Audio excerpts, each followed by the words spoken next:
Hey everybody, my name is Jordan. I work full-time as a piano teacher, and in today's video, we're going to be talking about some music-related conspiracy theories. So recently, I've been listening to Wendigoon's kind of conspiracy theory iceberg videos, and they're just so interesting. And I was like, I wonder if there's any music-related ones. When I looked into it, there is tons. So since this is different than what I normally do in regards to like musical education and whatnot, I'm keeping this one kind of mild. All these ones today are kind of fun. Depending on how it goes, in the future, I might make ones about like the 27 Club and then some of like the deaths and other darker mysteries around music. So the first theory we're going to talk about today is Stevie Wonder actually blind? So the theory is Stevie Wonder was born blind and he has been his whole life, but over time he's regained a little bit of sight, but he's kept on the illusion that he's completely blind as part of his personal brand. There's a lot of evidence to back this up, and the biggest one was in 2010, and it was this big performance at the White House, and a lot of famous people were there, and Paul McCartney actually bumps over a mic stand. Stevie Wonder, it's not in his range of like something he would feel.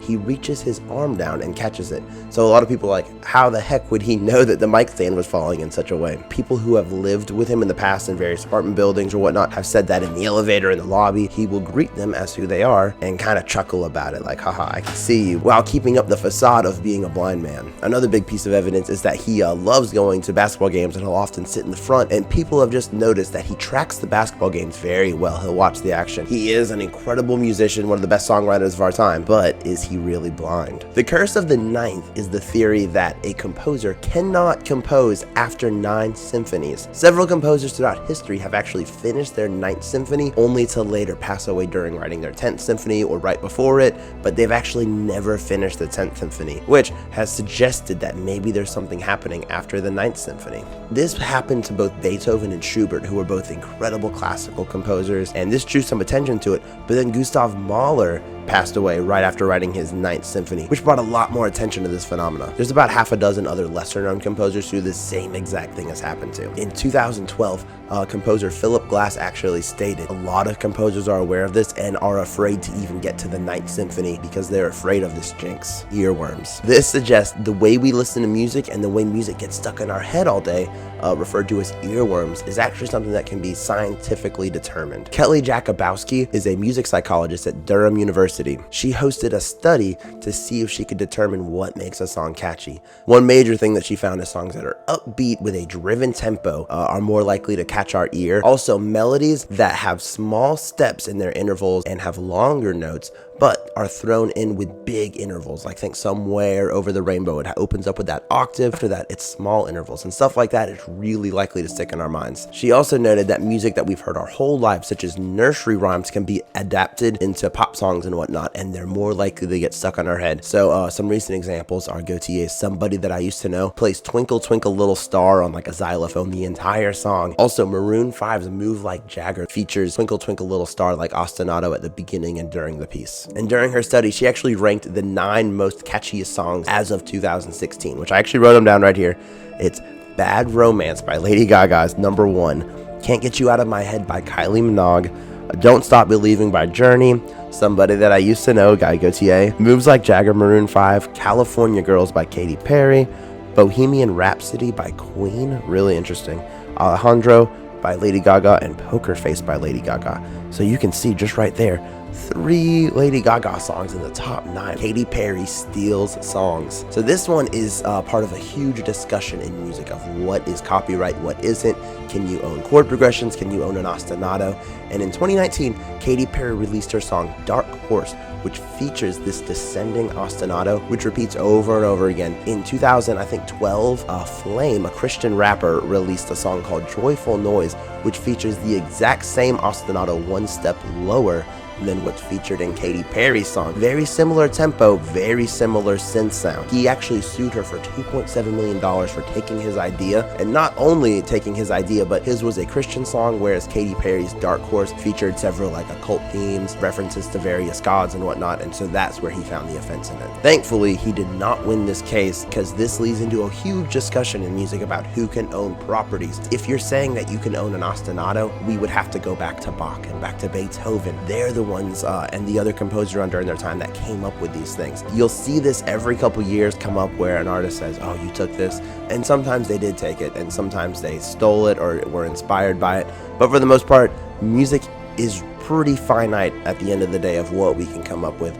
So some ideas might be recycled, some chord progressions might be used in similar ways or tempos or whatnot. Is perfect pitch a superpower? Some people are born with the ability to tell what a musical pitch is. Even in things like mowing the grass or hearing an engine, you can tell what the frequencies of these noises are and then equate them into notes. People don't know, are we born with it, or is it something that we developed during our childhood? Two really popular examples in the pop culture are Jacob Collier and Charlie Puth, who demonstrate their perfect pitch abilities during their performances and whatnot. Something similar and often included in this is called synesthesia, where you actually perceive these things as another sense, just like you and I would see colors of a wall and say that wall is white, that wall is blue, that sound is loud, that sound is quiet. They can actually perceive music and things of that nature as a sense. So if they hear a frequency, they can just be like, oh, that's a G. I can see that that's G. Why do some people have that and others don't? Some people do theorize that it is something that is not necessarily innate. Children who are born in countries who use a pitched language are more likely to develop perfect pitch as adults. The tritone being a demonic interval. The tritone in music is also known as an augmented fourth or a diminished fifth, and it happens exactly in the middle of our chromatic scale. To understand what's happening here in music, we have consonant intervals like the perfect fifth and the perfect fourth, and they sound really nice together. Other intervals like a minor second or a major seventh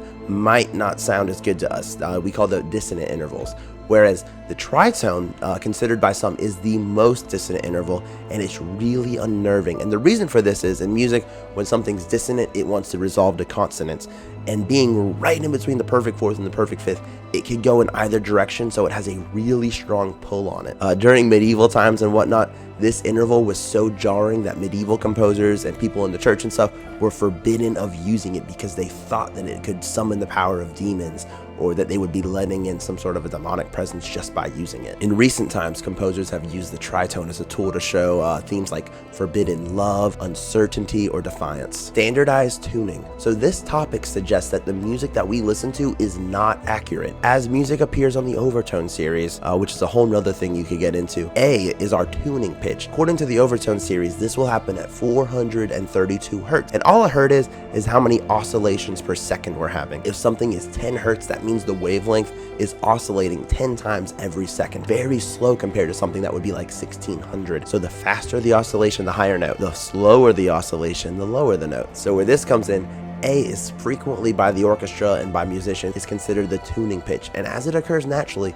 it occurs at 432 hertz. But in Western culture, we actually created what's called the tempered tuning system, where everything is equally tempered to each other. So whereas it occurs naturally in the overtone series, there's different distances between each note, whereas in Western culture, we change the piano so that every single pitch, there's 12 pitches until we repeat, is the exact same distance apart. So where the theory comes into play, some guitar players, it's easy to do in guitar, will actually tune their instrument according to the 432 tuning versus a 440 tuning, and you get a totally different sound. And some people prefer it, some people like the 440. People will argue about which one is valid and which one should we be using. I'll put a link in the descriptions of a guitar player who's playing the same thing in A440 and another one in A432. That way you can listen to the difference and see what you think. The brown note. This theory suggests that there is a frequency in music that can make you need to go to the bathroom. So the pitch in question that would make such a result happen is somewhere between 4 and 9 hertz,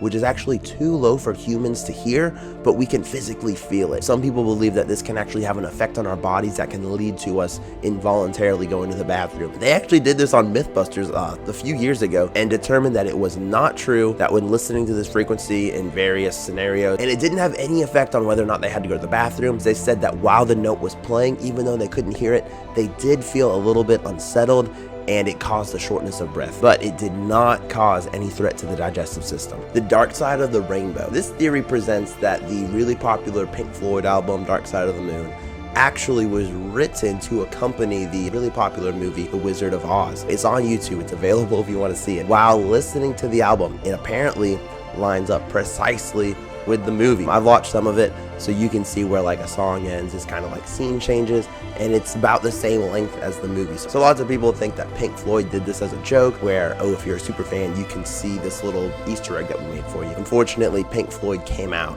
and said that they did not do that on purpose. But because of the uncanny resemblance and how precisely it lines up, lots of fans don't believe them and think it's something that they did but don't necessarily want to admit, just something that they did for their own enjoyment.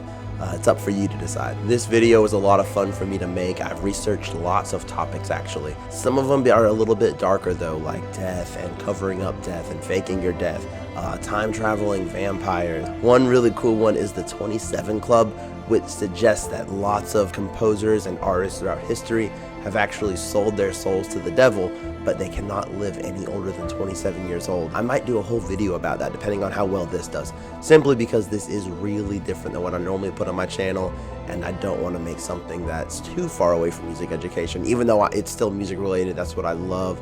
I just think conspiracy theories are so cool. Whether they're true or not, it's just something cool that's fictional that might be true, and it's just fun to talk about and have discussions about. Thank you so much for watching this video. If you have any conspiracy theories that you like, leave them in the comments. If you like this kind of stuff, be sure to like and subscribe. I mostly do music tutorials and music theory stuff, but really anything music related is what I will be doing. And I will see you guys next time. Have a good one.